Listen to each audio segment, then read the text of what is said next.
Hello, sports fans. Welcome to Super Sports Central. Today, we have Week 13 college football rankings. So, going over last week's rankings and what those teams did in Week 12. Last week, at number 10, I had Oregon. They beat Utah 20-17. 9 was Clemson. They destroyed Miami 40-10. 8 was Alabama. They easily beat Austin Peay, winning 34-0. 7 was LSU. They got the big win over crosstown rival UCLA, winning 48-45. 6 was LSU. They easily beat UAB, winning 41-10. 5 was Tennessee. They got destroyed by South Carolina, losing 63-38. 4 was TCU. They escaped against Baylor with the win 29-28 on a walk-off field goal.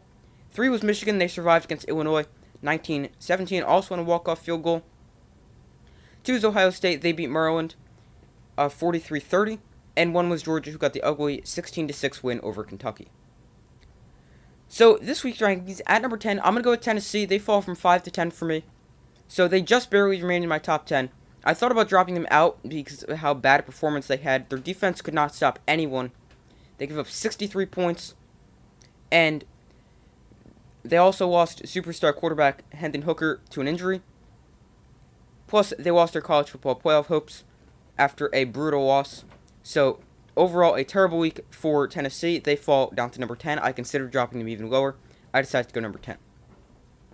9 is Oregon. They move up one spot after their win over Utah. They played a low-scoring game, winning 20-17. Quarterback Bo Nix was not 100% as he was dealing with an ankle injury, but he did enough for Oregon as they were able to get the win. And now Oregon has not yet clinched a spot in the Pac-12 championship. That would have to wait for next week against rival Oregon State for that to happen for the Ducks. But Oregon, off a good win over another good opponent, they move up one spot to number 9. 8 is Clemson. So they had a dominant win over Miami, 40-10. They extended their home winning streak to 40 games, which is only the 9th home winning streak in FBS history to reach 40 games. And now Clemson is also not out of the college football playoff picture, but they will definitely need some help to get there. Clemson comes in at number 8. Number 7 is Alabama. They got the easy 34-0 win over an FCS school, Austin Peay. Not much to say about them. They come in at number 7.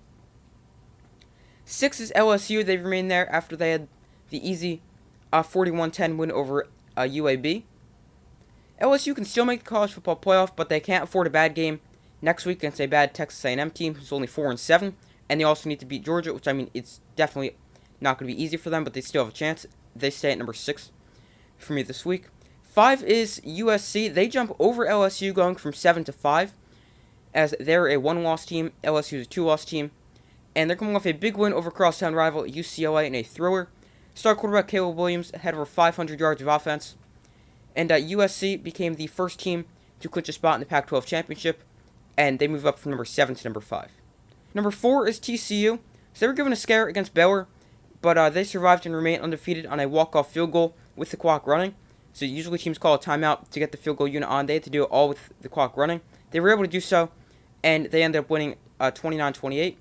And that's something TCU's been able to do all season long, get the win in close games. They did it again this week against Baylor. And Baylor is a good team, although the record isn't amazing. I still think Baylor is a very good team. So it's a good win for TCU, especially on the road there. And they come in at number 4. Number 3 is Michigan. So they were also given a scare against Illinois. They found a way to do it on a walk-off field goal. But the big concern for Michigan is Heisman contending running back Blake Corum went down with a knee injury. He returned again, but then left again. And now that would be devastating for Michigan if he has to miss their biggest game of the season against rival Ohio State for a spot in the Big Ten Championship and potentially a spot in the college football playoff, as he is such a big piece to their team. That would be devastating for Michigan, but right now they come in at number 3. Number 2 is Ohio State. They were also given a scare against Maryland, but they got the 43-30 win.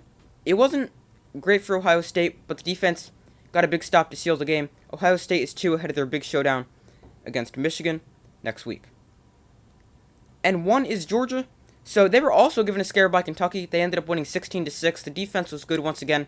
The offense only scored 16 points, which is somewhat concerning. So now, after a not great win by Georgia, if there was a team that could challenge Georgia for number 1, I would definitely consider putting them there. But you could say Ohio State could play with Georgia and be a team to challenge Georgia. But ranking-wise, they didn't really play the greatest game on Saturday. So Georgia will remain at 1, and there's no other top 4 team that I feel can move up to number 1, so Georgia remains at 1. And my updated playoff predictions, so last week I had 1 Georgia, 2 Ohio State, 3 TCU, 4 Tennessee. So I think the top 3 will stay the same, but Tennessee is out. And now USC's in playoff contention, but I think they're going to drop another game. LSU could make it if they beat Georgia in the SEC title game. I don't think that happens. I think they get absolutely destroyed by Georgia. So then that leaves Alabama, Clemson, or Michigan. And I don't think you could put in a 2-loss Alabama. I think the committee would really want to because it's Alabama.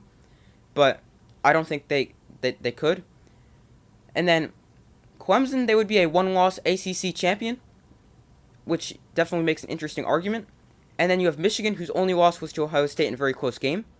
So I could see that argument going either way. I would probably think they'd put in Michigan, so that's what my updated playoff predictions would be at the end of the season.